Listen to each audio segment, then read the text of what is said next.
9. Ignition sequence starts. 6, 5, 4, 3, 2, 1, 0. Liftoff. Liftoff. Liftoff. 32 minutes past the hour. Liftoff on Apollo 11. Clear tower. Roger tower.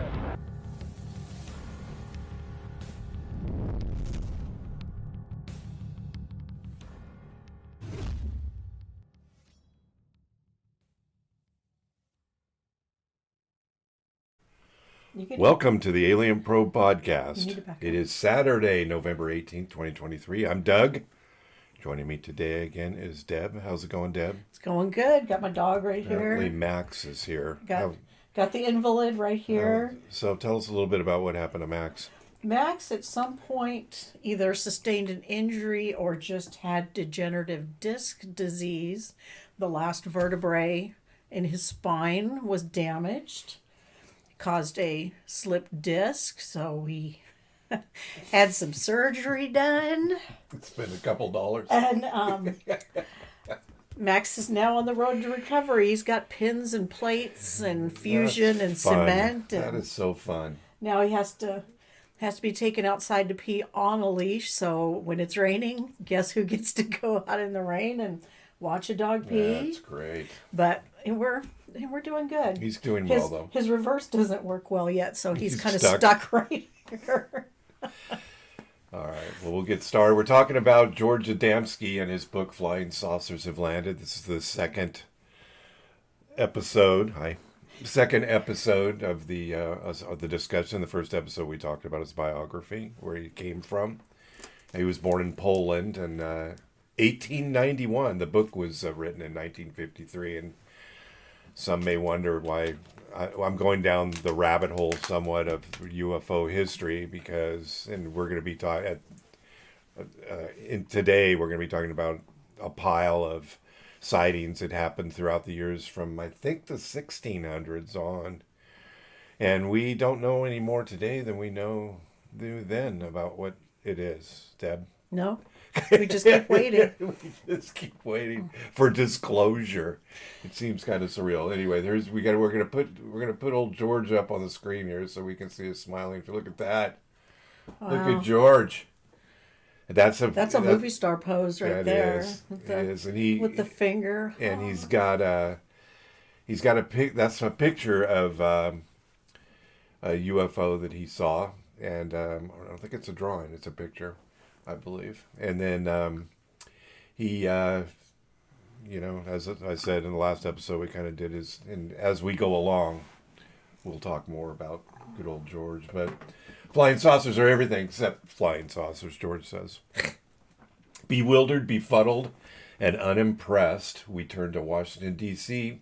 There, surely, the city of experts, we can find an expert who knows what this is all about. What do you think? If we found an expert, then we would have a lot more explanation right now, wouldn't we? No, we got a lot of experts, and everybody thinks they have an opinion. Oh yeah, tons of paper meet our eye. A vast and costly monument known as Project Saucer, which a few years ago was launched to find the complete and final answer. Project Saucer fizzled out, or was shelved, or sent in disgrace to the dungeons of the Pentagon for not giving the correct answers. There's been a lot of projects throughout the years, Dan. Have there? And they keep kicking the can down the road, just calling it something else. That's what government does. We love an acronym. The latest beating arrow, it just cracks me up. And then NASA wants to get in the act. We'll figure it out, but we're gonna need more money. We'll work on it, but we need more money. Well, there's always more money. Or another, $1 billion. Project Twinkle followed Project Saucer, with some humorist responsible for this name. Project Twinkle. I thought it was Project Twinkie, which is even better. Twinkle, and Twinkie would be better. Mm-hmm. And vast quantities of paper were consumed. Many men did many things, so that from time to time the Pentagon could issue a new dogma to the faithful. Some of the dogmas thus issued Okay. On July 30th, 1952, General Samford of the U.S. Air Force, right? Army Air Force, Air Army Air Corps Force, back then. that's all big name. Speaking, 80% of all objects sighted could be explained by natural causes, but 20% remain inexplicable. It's funny because now, today, when they do this, the inexplicable is like 2% or something. Okay, It's, we've explained a lot more. But there's 2. Well, we have technology where we can figure stuff out. What about the 2? Exactly a month earlier, a Mr. Sid Eubanks had arrived in Enid, Oklahoma. White and shaking, he tells the police how an enormous flying saucer, 400 feet wide at least, swept down and almost blew his car off the road. And with its colossal exhaust blast, or backwash, General Samford adds comfort. For there is nothing to fear. Flying saucers are definitely not a menace to America. Mr. Eubanks is comforted by, the general told him. And back then, we used to listen to the government. Now it's kind of like when the government says it's nothing to worry about, well, we start worrying. It's time to worry. A day before the general's announcement, the faithful are told that saucers are definitely not American secret weapons, but more likely spots before the eyes. Possibly a spot 400 feet long before Mr. Eubanks' eyes caused him to drive his car into a ditch. On September 25th of the same year, the Pentagon announces a breathtaking report expressing the belief that some flying saucers are interplanetary and may originate in outer space. The report they decided not to publish lest it cause too much public alarm. And what do you think if all of a sudden the government disclosed and showed us, they would have to show if they can't just tell us, these spacecraft and some frozen, we call them they're not ETs, they're non-human Some people entities. would lose their minds. It would be scary because, once we've all seen, in every movie when they want to come and take over Earth, everybody wants our Earth. But they're ready. Well, and there's some discussion. I'm listening to Richard Nolan, one of his podcasts, or one of the podcasts he was on, and it's, that's what he says. We have the most beautiful, we were looking at planets all over the place, and we seem to have the most beautiful, lush, green, water-filled planet around. It's a nice planet.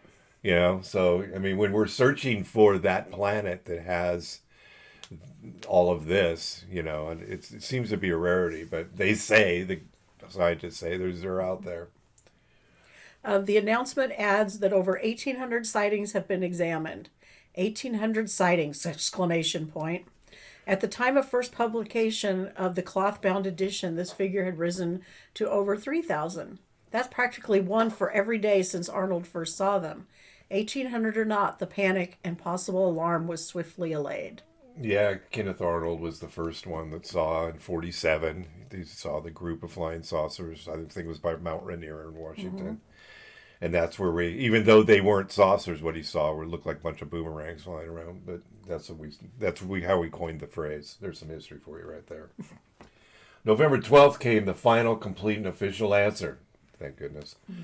Exquisitely phrased by an official spokesman called Colonel Watson. Bunk, it's a lot of damn nonsense. They just don't exist, said the colonel to the faithful. He may, in keeping with the general mood of erudition and enlightenment, have added anathema to heretics. Let all who believe to the contrary be damned for un-American activities. But I can find no trace of it. Well, then it must not exist. Yeah, they're not there. If Watson can't find it. He's only a colonel. Or maybe it was forgotten when at Christmas, 6 weeks later, the Pentagonist, I didn't know we called the people in the Pentagonist, found a heretic in their ranks, as General Samford hinted that landings by flying saucers were possible. At this stage, we would like to believe the Pentagonists alone and be troubled by them no more, for it seems we shall obtain little truth, coherence, or guidance from that modern Tower of Babel. But the question is, will they leave us alone? What are they doing to us now? They're just flying around. No, I think he's talking about the Pentagonist. Oh, the Pentagonist. Oh, okay. It is doubtful For a long time, various world powers have, despite their contradictions and denials, been doing their utmost to build a flying saucer of their own. If my information is correct, they may have nearly succeeded in constructing a modern imitation, that is to say, a near circular aeroform, such as the Avro saucer, that will far exceed the performance of most existing aircraft. That never really came to be. Wow. Very well. What of it? Let them get on with it. Why confuse the issue? Only that we may be sure that if and when the existence of such an aircraft is announced, it will also be declared as the cause of the mystery all along. We shall be told that all flying saucers seen to date, with the exception of illusions, balloons, etc., were experimental prototypes and nothing more. So it was all us.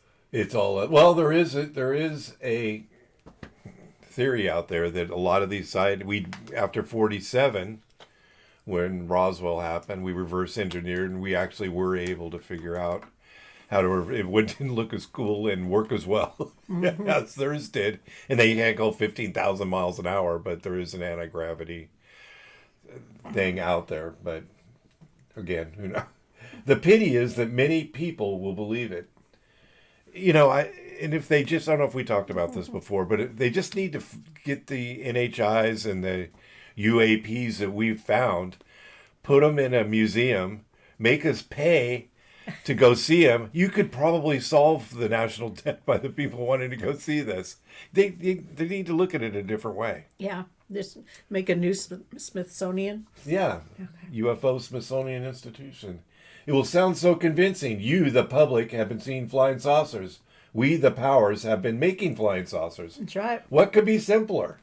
The two pieces fit together with the moronic neatness of the form and its carbon duplicate. Unfortunately, neither I nor many saucer researchers will believe it.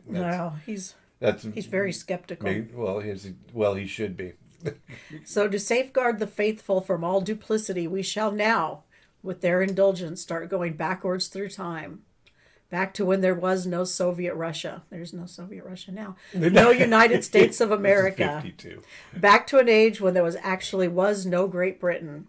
Then back farther to when there was no Rome, no Greece, no ancient Egypt. Back and back until we're lost in the earliest midst of time.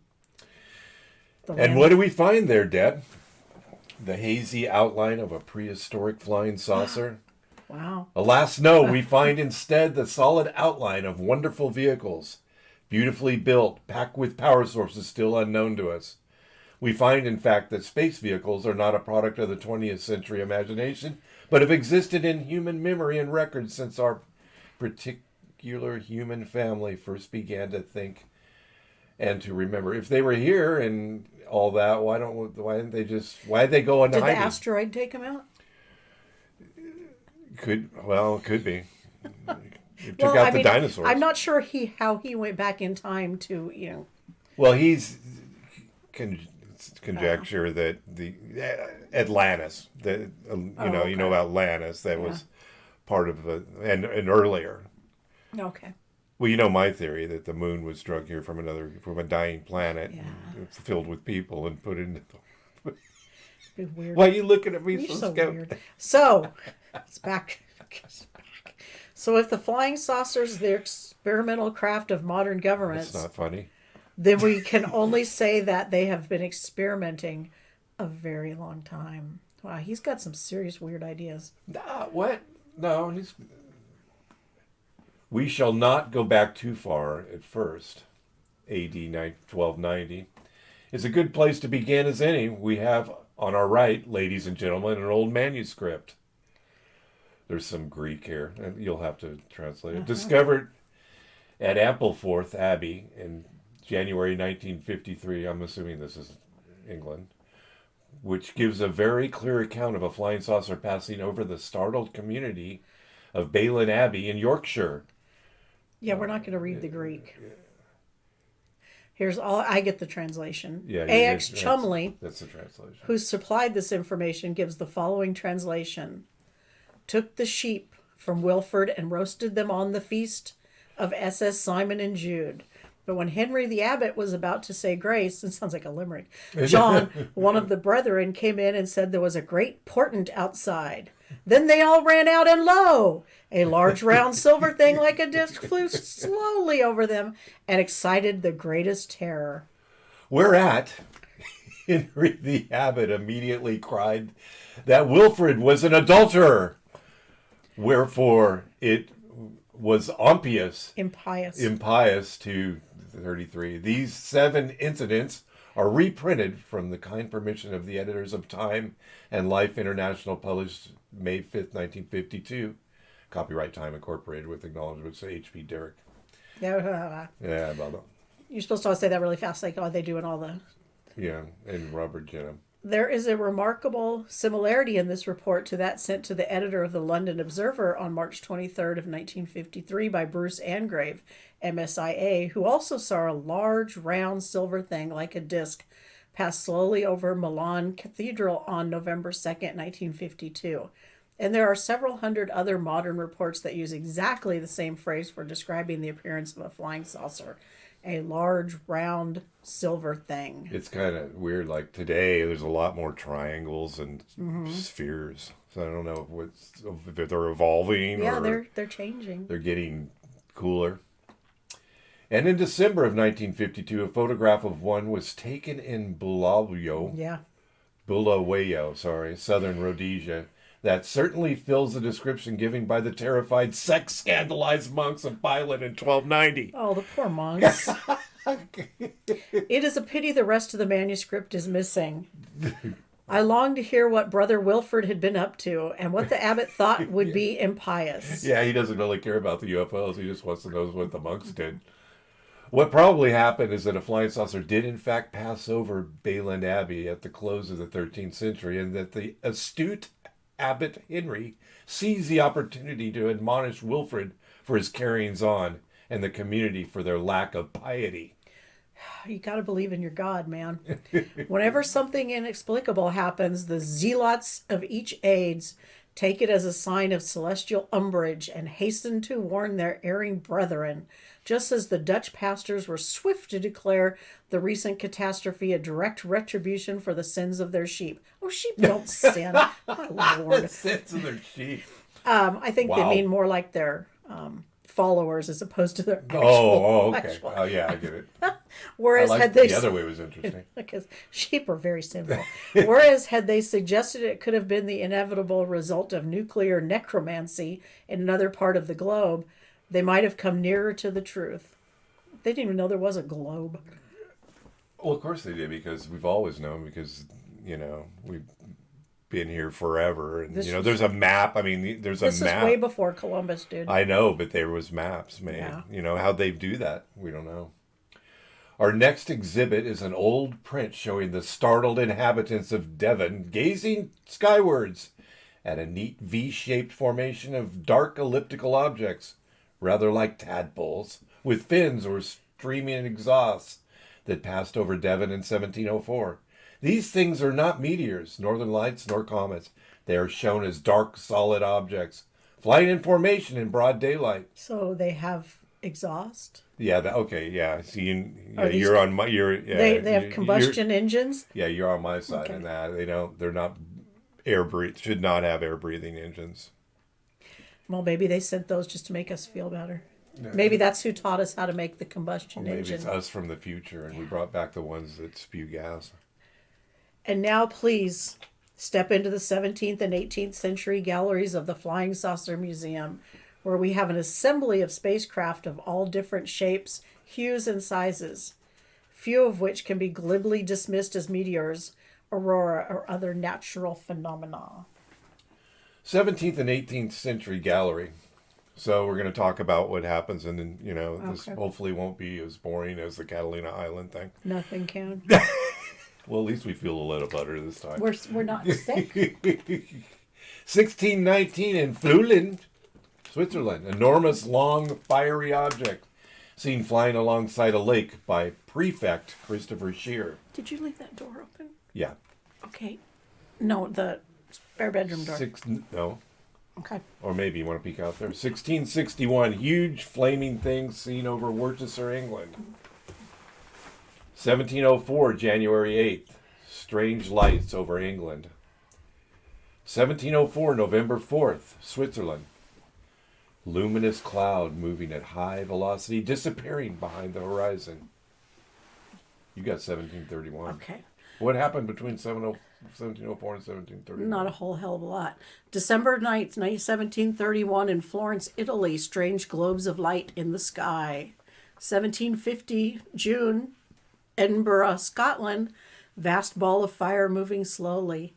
April 15th of 1752, that is. Stavanger, Norway, a strange, bright, octagonal light object. Well, this one wasn't spherical. No. In 1752, Augermenland. Go there often. We're going to be super struggling through these names. Spheres of fire emanating from a long, bright, tubular object. Tubular. In 1755, on October 15th, in Lisbon, Portugal's immense bright flying globe seen many times. 1761, November 2nd, procession of immense globes across Switzerland. Switzerland's getting some play There's here. a lot going on in Switzerland. August 9th, 1762, at Basel, Switzerland, an enormous disc spindle-shaped object surrounded by a glowing outer ring, seen slowly crossing the sun's disk by astronomers. De Rosten at Basel and Croste at Seoul. Wow. Wow, that was hard. 1777, on June 17th, the French astronomer Charles Messier observes large number of dark round discs in the sky. 1779, on June 7th, Boulogne, France. Boulogne? Bologna. It's right next to salami. Flight of numeric glowing discs pass over the city. And now we're in the 19th century gallery. This vast hall, ladies and gentlemen, which you are now see stretching away as far as the eye can see, is the 19th century gallery. Enter, if you will, and see saucers that came in such numbers to observe the Victorian age and Industrial Revolution. Exhibit 1 is dated 1802, February 7th. A dark disc crossing the sun, seen by astronomer Fritsch at Magdeburg in central Germany. 1802, October 10th, another dark disc seen by Herr Fritsch. Oh, Fritsch Whoa. is busy. 1808, October 12th, Pinerolo, Piedmont. Luminous discs pass over the town. July 31st of 1813, Tottenham, Middlesex, flashing lights in the sky. 1816 in Lisbon, Portugal, strange objects seen in the sky after an earthquake. In 1816 autumn, Edinburgh, Scotland, large luminous crescent or heel-shaped aircraft crossing the horizon. That's our second Edinburgh, isn't it? Yeah. And in 1817, Palermo, Italy, a dark flying object that howled. Oh, it howled? It howled. 1818, January 16th, astronomer Loft of Ipswich, England, observed strange object near the sun, visible for 3.5 hours. Wow. 1819, spring, two dark bodies cross the sun together, observes astronomer Gruthison. Why are these names so hard back then? They made them easier now, huh? Yeah, I'm sure. 1820, February 12th, and April 27th, unknown bodies in the sky. September 7th of 1820, Embrun, southeast France, wonderfully even formations of flying objects cross the town in straight lines, turn 90 degrees, then fly away again, keeping perfect formation. November 22nd of 1821, a luminous disc crosses the channel. What channel? Some channel. The English channel? Some channel. Big leaf just fell. In 1822, on October 23rd, astronomer Pastorff observes two unknown objects pass across the sun's disk. In 1823, on May 22nd, astronomer Webb sees a bright shining thing near Venus. A thing. They're not doing any U.S. stuff. It's kind of like, did the U.S. not exist back then, right? When did we call it? 1492. Well, yeah, we existed because, 1776, Yeah. Oh, interesting. Yeah, we existed. We just we were busy trying to survive. Great history buff. 1492. 1826 on April 1st. April Fools. Saarbrücken, France. A gray torpedo-shaped object seen rapidly approaching the Earth. Ah, 18... run. July 31st, 1826. Unknown object seen by astronomers. I wish they put the location. Yeah. May 26, 1828. Disk crossing the sun seen through a telescope. In 1831, on September 6th to November 1st, Geneva, Switzerland, Dr. Wortmann, unfortunate name, That's easier. and his observatory staff see strange luminous body night after night. It's not seen anywhere else on Earth. That's interesting. November 29th, 1831, Thuringia, Germany. God, I wonder how these things are actually pronounced. A fiery disc was seen with the apparent size of the moon. That's a big disc. That's big. Look, we're here in America now. 1833, Toland, Ohio. A very brilliant object shaped like a hook. Oh, wow, that's weird. Yeah, it's kind of weird how ours don't get started. Ours didn't get. We were going through a civil war and trying to, people were busy. We don't have time to look at the sky. No, they didn't have time back then. November 13th, 1833. Niagara Falls, USA. A large square luminous aircraft was seen for over an hour.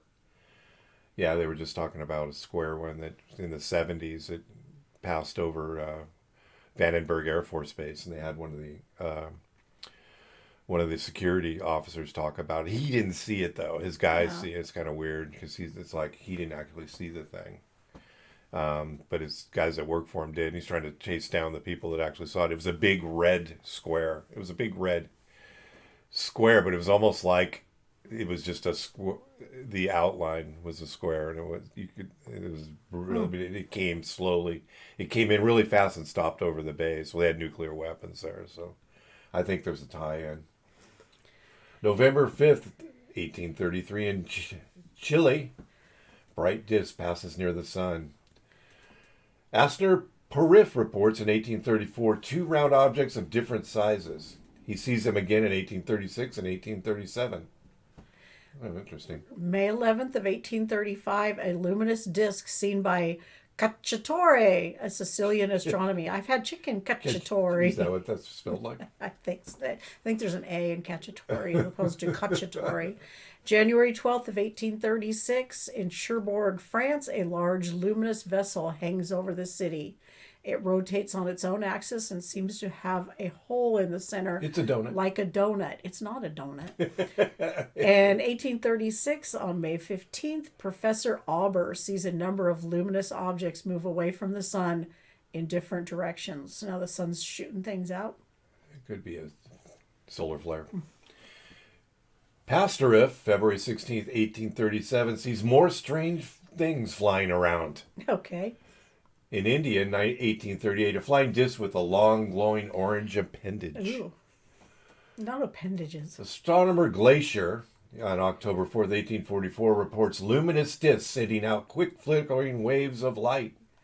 On March 29th of 1845, in London, England, statutory orange object Just take it over that monk thing. Like a luminous mist supported by four bright lights like stars. 1845, on May 11th, Signor Capocci of Capodimonte Observatory in Naples sees a number of shining discs flying west to east. Some are star-shaped, others have luminous tails. Oh, Max would like to have a luminous tail. Yeah, his tail's that's the other thing. The dog got all of his hair shaved off on the backside of him. He looks weird. He thinks he looks weird. We think it's okay.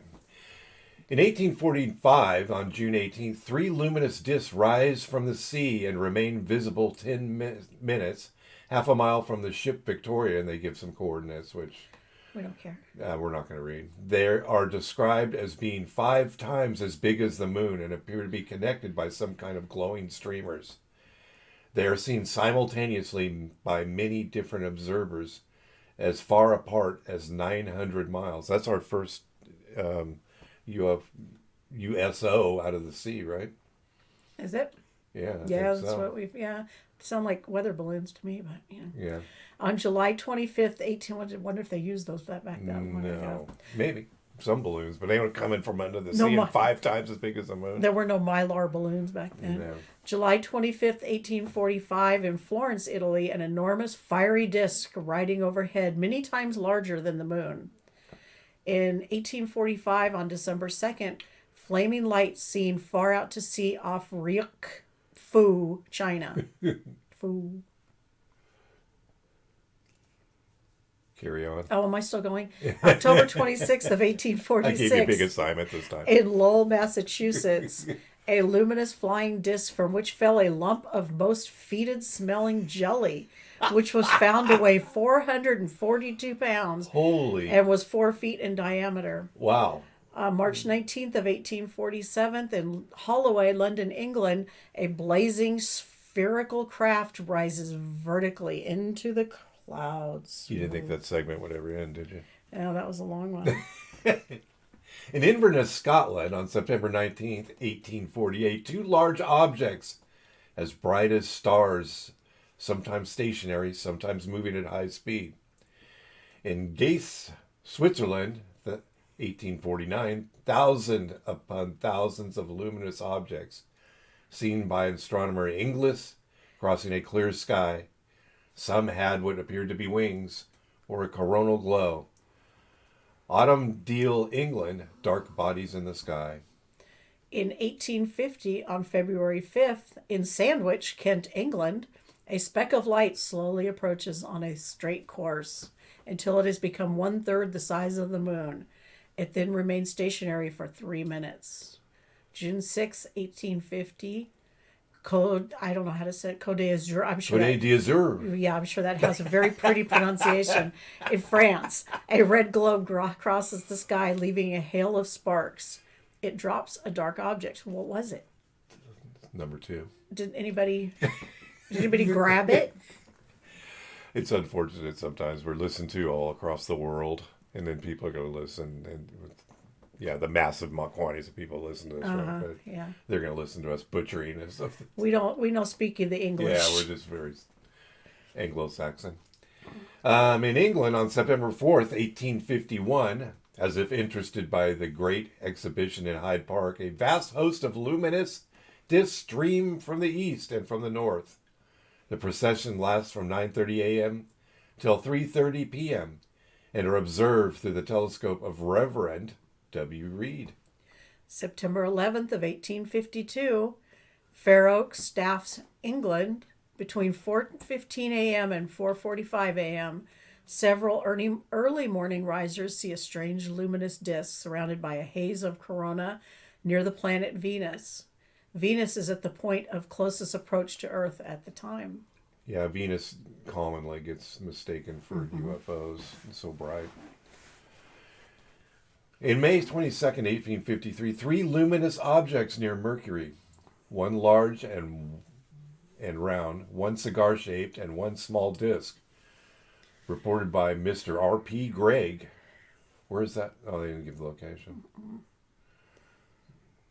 1853, June 15th, the Lieutenant Gazette reports seeing a flying machine 50 years before the Wright brothers' first successful flight. Oh boy. Société Météorologique. Hey, I think I got it. I think that's the Meteorology Society of France. Oh, very nice. July 9th, 1853. De Forte. De France report a great number of red points in the sky, like small suns. Ragusa, Sicily, October 26, 1853. A large, luminous disk seen moving from east to west at 2 a.m. Visible for 2 minutes, Two Deb. whole minutes. In 1855, on June 11th, a large, dark aerial body seen without a telescope by astronomers Ritter and Schmidt. In 1855, on August 11th, in Petworth, Sussex, a glowing red disk, like a red moon, rises slowly, crosses the sky, and disappears in the distance. It has spokes like a wheel, stationary rays projecting from it. It's visible for 90 minutes. Again, Venus is near to Earth. In Colmar, France, Oh, that was an easy one.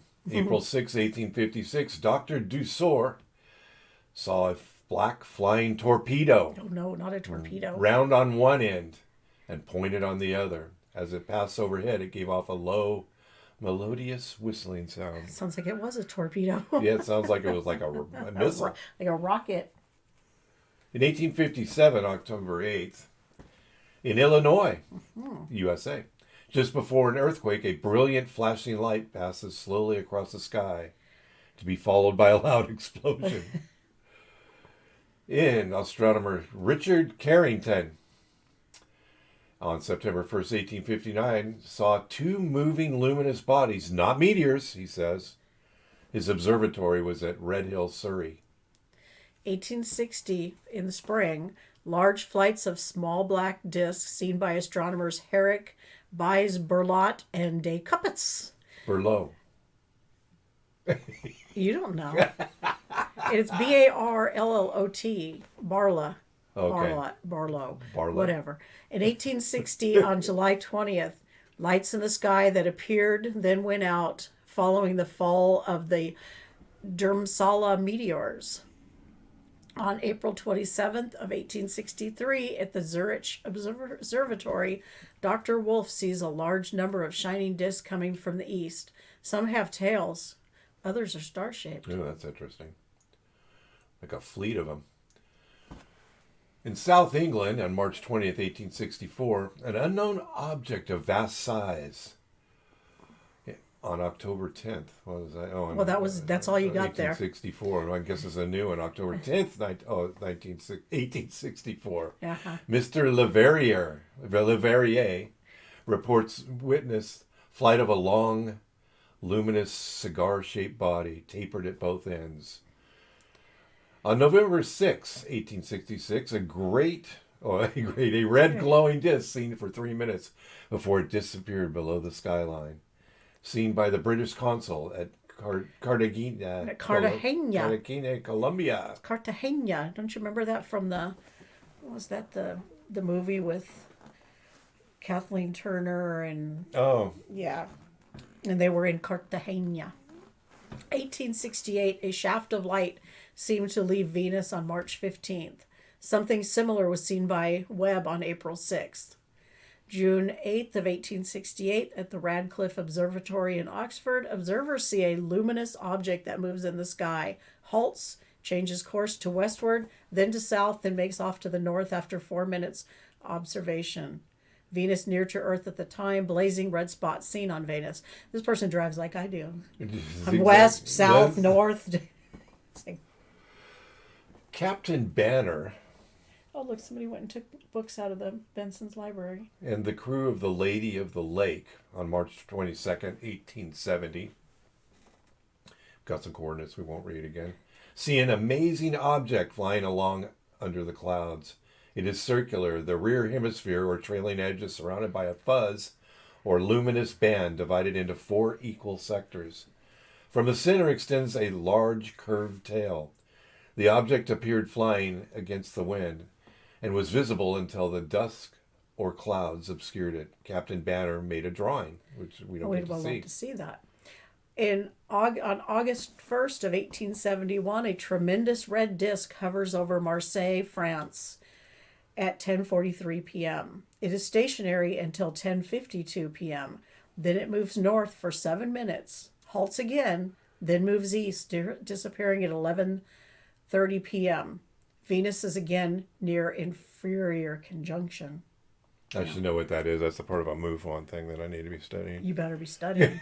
Fail your test. I couldn't log in. It doesn't accept my password and my username. You know, I'm going to have to contact them.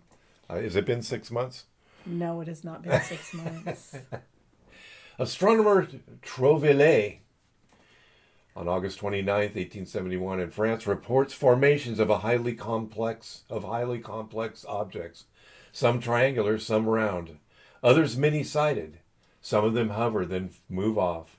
One appears to go wrong, to fall, to crash. As it falls, it oscillates from side to side like a disc falling through water, or like a flying disc that has suddenly lost its motive power. Yeah, that's a classic UFO. You know, they do this, and they when they're wobble. crashing, they lose their electromagnetic power or whatever. We don't know. Whatever. Somebody it is. knows. I don't. June 17th of 1873, fantastic glowing projectile shoots out from the planet Mars, oh Lord, and explodes on reaching Earth.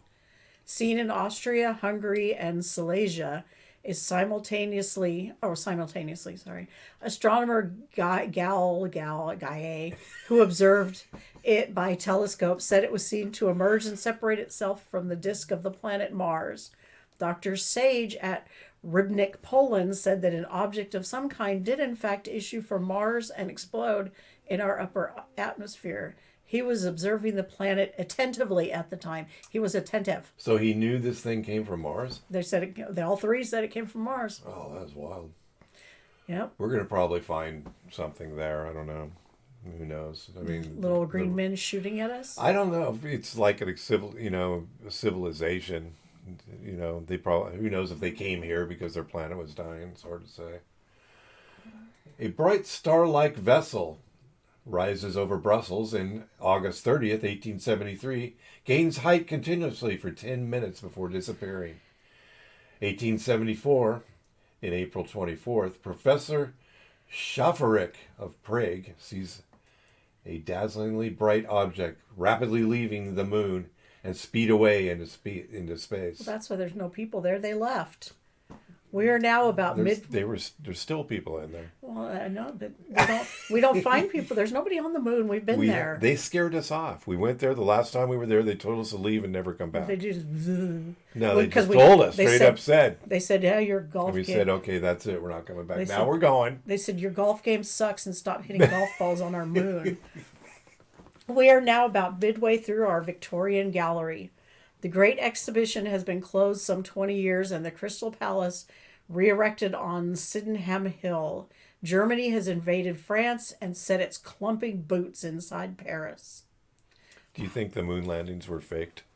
No? Do you? I don't know now. I saw a episode of the Y-Files, and it's usually he debunks it at the end, and Yeah. you know he shows all these different things about how it was photographs that were and how they were faked, or little things you can see to show that they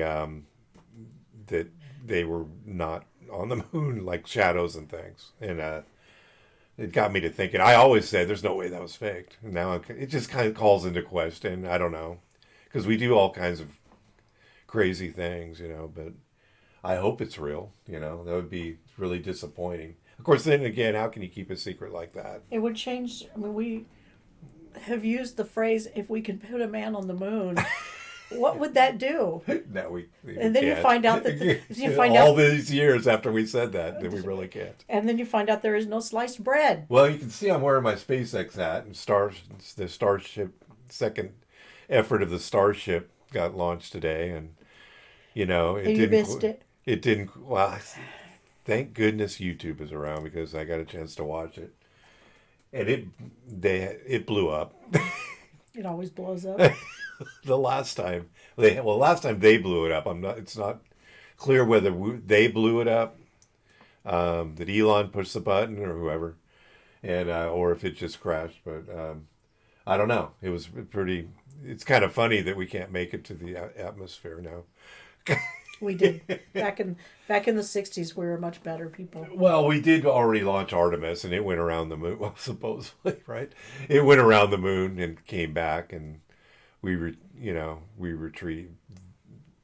You know, now we're going to put 4 people in this thing in 24, and they're going to fly around the moon in orbit and come back, and then in 25, that's when we're going to land, I think. So, we'll see. Steam transport is at its zenith. Crawling railways are covering Europe like busy spiders. Speeds of 80 miles an hour have been reached in London, Scotland. Speeches are made against the monstrousness of this scandalous velocity. The human body is not made to withstand such speeds That's at right. 80 miles an hour. 50 years earlier, it was said that it would disintegrate from the pressure of air if it exceeded 20 miles an hour. Meanwhile, in heaven, a huge projectile super rocket, flying disc or electric thunderbolt makes the journey from Mars to Earth in a matter of seconds. That's funny. A blazing thing leaves the planet Venus at time of close conjunction, and something tremendous, white and glowing, leaves the moon and speeds off into space. Yes. On April 10th of 1874, a traveling luminous object explodes over Gutenberg, Bohemia, lighting up the sky with a glare equal to the sun. On July 6th of 1874, in Oaxaca, Mexico, an immense trumpet-shaped object estimated by observers to be 425 feet long hangs in the sky for 6 minutes, swaying gently. L'Année Scientifique reports a vast number of flying bodies passing and crossing the moon. There was much ado in heaven in 1874. Flying bodies? Flying bodies. Oh, Ships. just seemed flying. Not bodies. On Rosenau, Hungary, in April 10th, 1876, another violent explosion and glare in the sky. 1877, Bloomington, Indiana, September 7th, flashing lights move through the sky, flashing at 3 to 4 second intervals.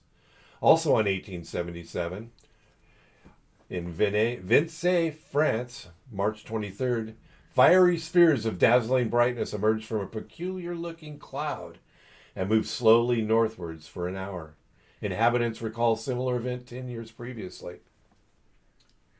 On October 5th of 1877, in Town, Wales, 8 peculiar luminous bodies fly around Wales in perfect formation for several nights in succession. They appear to be inspecting or charting the coastline. Inevitably, they end their activities by speeding out to sea. Well, this is more mirroring what's going on today. In 1878, in August, Professors Swift and Watson report 2 luminous spheres moving between Mercury and the Sun. Astronomer Harrison and associate on April 13th, 1879, see large luminous body the size of a comet, but too fast for a comet. Visible for 6 hours. So they watch it for 6 hours, and it's too fast for a comet. It must be going zigzagging around. Yeah, it's just spinning around. Yeah. 1879, Admiralty report by HMS Vulture on May 15th in the Persian Gulf. Vulture of two colossal rotating luminous wheels, which sink slowly down from just above the surface until they disappear into the depths. 1880, August 20th, brilliant white gold cigar with pointed ends observed by M. Trécoul of the French Academy. A smaller object is later seen to leave the parent craft, creating a trail of sparks in its wake. The sparks thing, I'm not... There should be no sparks. Yeah. July 30th, 1880, in St. Petersburg, Russia. Large circular luminous vessel followed by 2 smaller ones moving nimbly along a ravine. It's visible for 3 minutes and disappears silently. In 1882, on July 3rd, in Lebanon, Connecticut, 2 luminous triangles on Moon's upper limb. 3 minutes later, 2 dark triangles appear on the lower limb, approach each other, meet, and disappear. Also in 1882, in Greenwich Observatory in England, on November 11th, a tremendous green disk, estimated at 40 to 100 miles in height. 200 miles. 200 miles. It's big. Wow, with remarkable dark markings down the center, with a mottled appearance, definite in form like a torpedo. Magnificent luminous mass shaped like a torpedo, dark nucleus, definite structure appeared to be a definite body, too fast for a cloud, but nothing could be more unlike the rush of a meteor, says various observers. Seen also in Holland and Belgium. That's crazy. On April 15th and 25th of 1883, formations crossing the sun seen at Marseille, France. And then on August 12th, 1883, Observatory of Zacatecas, Mexico, astronomer Bonilla sees 143, how did he count them? Circular objects with projecting streamers or rays crossing the sun obliquely to its poles. The next day he looks again and the procession is continuing. He managed to obtain a photograph of one as it streams past. Also in 1883, on August 29th, Captain Noble at 10:35 p.m.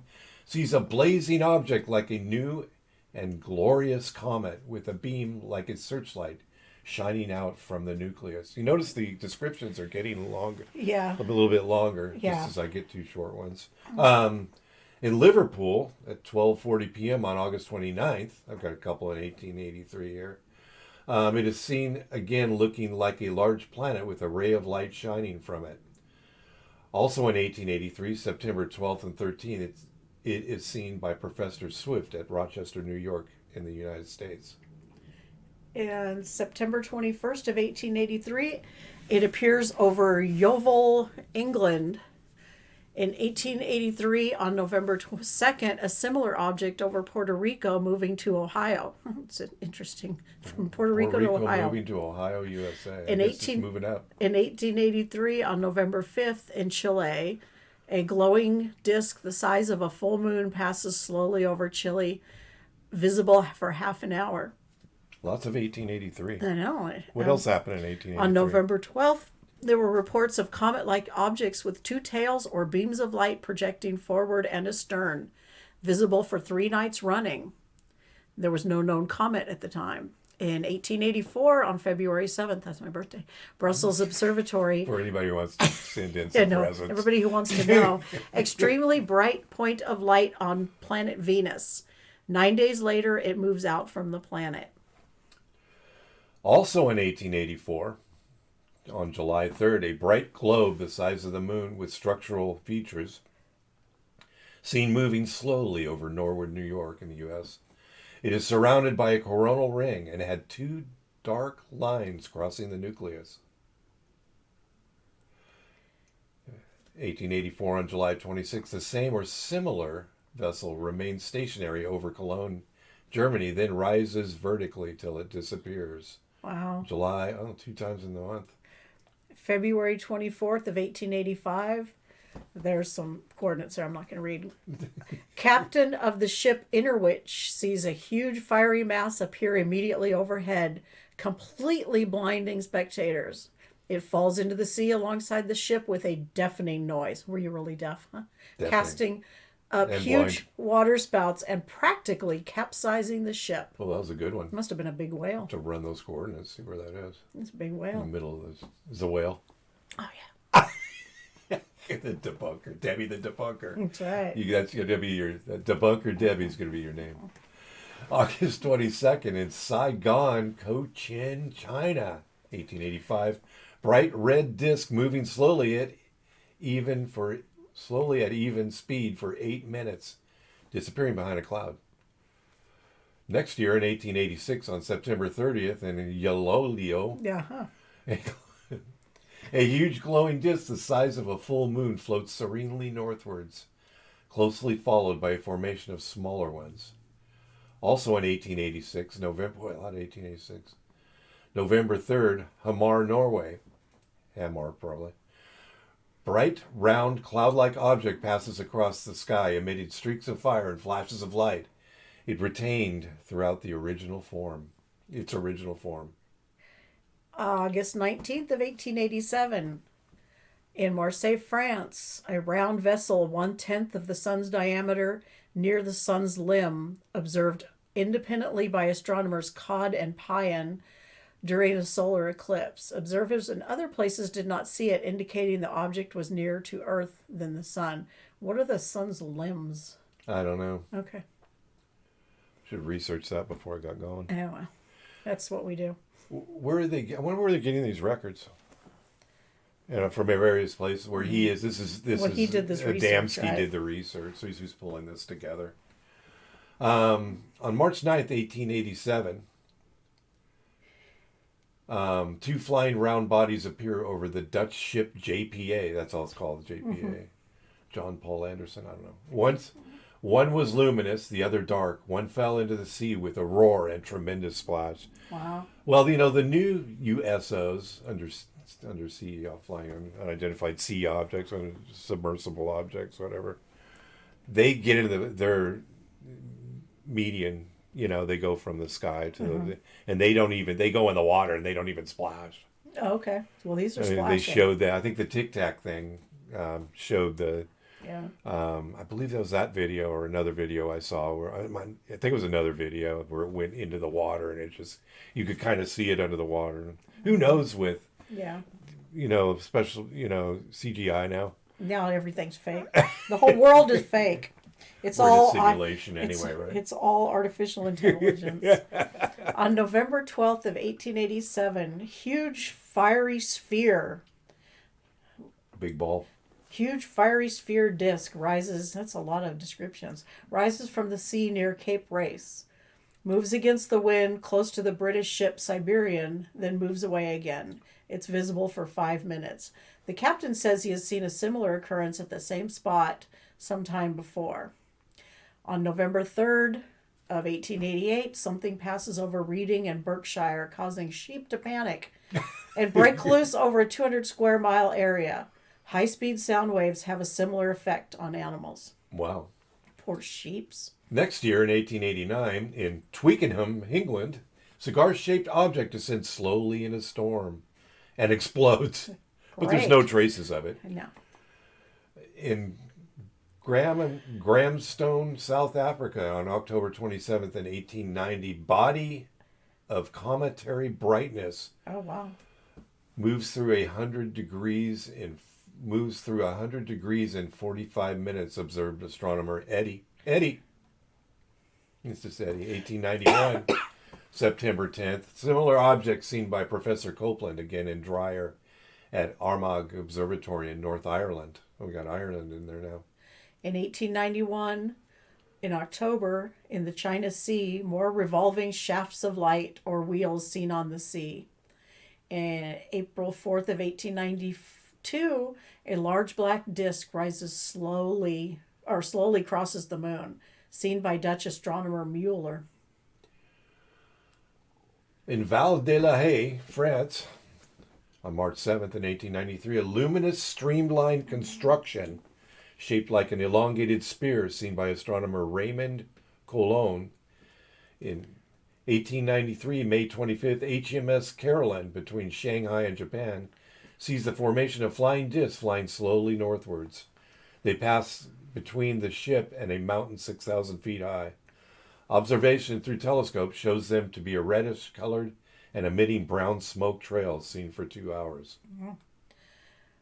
In May 26th of 1893, seen again by the same ship. At one time, the disc passed low behind a small island. HMS Leander also sees them and alters course to investigate. It's visible for over 7 hours. Wow, it's crazy. At Lanthomas, Wales, was that Lanthomas? Lanthomas, Wales, in 1894 on January 25th, a disc passes overhead, lighting up the countryside with a glare like daylight. Loud explosion follows, seen and heard in Hereford, Worcestershire, and Shropshire. 1894, the same year, August 26, North Wales, Admiral O'Mani reports a large glowing flying disc from which projected an orange exhaust flame, the shape of an elongated flatfish. Good old flatfish. May 6th of 1895, Venus again, dazzling bright spot on the planet's disk. In 1895, on August 13th, Professor Barnard sees that spot has moved out from Venus and is traveling away in space. Yeah, you're all 1895. Oh, wow. August 24th, Venus close to Earth, a luminous disk seen over Donegal, Ireland. On August 31st, Dr. Murray writes from Oxford of a bright disk, brighter and considerably larger than Venus, rising over some treetops and flying eastwards.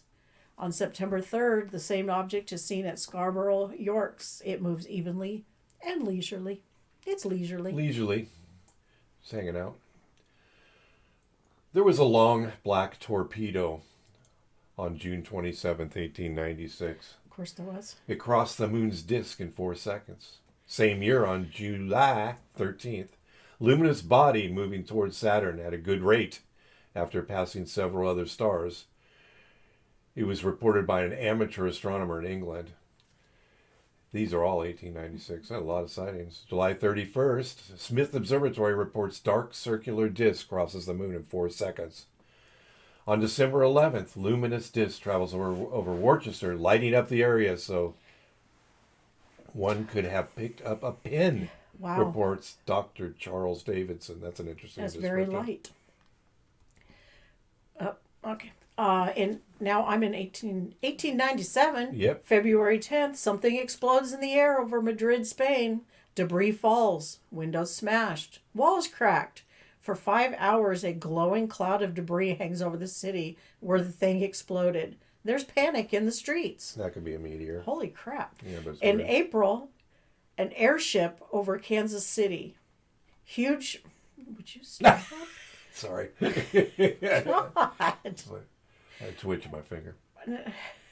Now I'm stuck. Huge. Searchlight shining downward, seen over Chicago on the 11th. Seen at Benton, Texas on the 16th with green and red taillights. Wow. From other Texas towns, it is reported as cigar-shaped with enormous projections, brilliantly illuminated by the beams of 2 powerful searchlights. Venus again, near Earth. We have a lot of talk about Venus here. Also, well, yeah, it may have something to do with, the brightness of Venus. Also in 1897, on April 20th, an airship is over Sisterville, Virginia, flashing bright red, green, and white lights, described as a huge conical ship, 180 feet long, with fins on either side. No balloons known to be airborne at any of these times or places. Also in 1897, was busy in 1897. Yes, it is. Also, and where did I go? You're the July 29th right there. Strange object photographed in Ohio. No that was- further description of that. That was really worth getting into. Huh?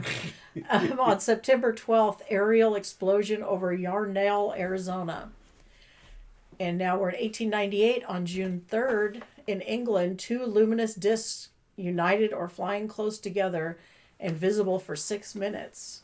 1899, on March 2nd, a luminous disk over El Paso, Texas. Also in 1899, on March 8th, it is seen at Prescott, Arizona, traveling with the moon all day. Seen earlier on, very near the moon, 1899, October 28th, Les Arches, France.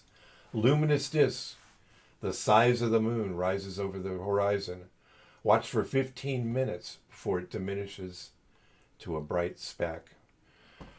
Well, we're going to wrap it up. Okay, right we got through the 1800s. 1899, we were 2023. You do the math? Yeah. Oh, no, they were 1952. I don't do math. It wouldn't be today because they wrote this in 1952 and Yes. probably earlier. So we're on the next episode, we'll be plowing through more of these, and then we'll move on to other subjects. That's not the entire book. So we thank Mr. Adamski, and we appreciate him putting this together. He has a couple books. We'll just go for this one right now. Thanks for listening to the latest episode of the Alien Probe Podcast. We welcome comments, questions, or requests to alienprobepodcast@gmail.com. Visit us on Facebook. Check out our website at alienprobe.net. Twitter and Instagram at alienprobepod. Like and subscribe at Alien Probe Podcast. Thanks again, Deb. Appreciate it. And watch the skies, and we'll see you next time.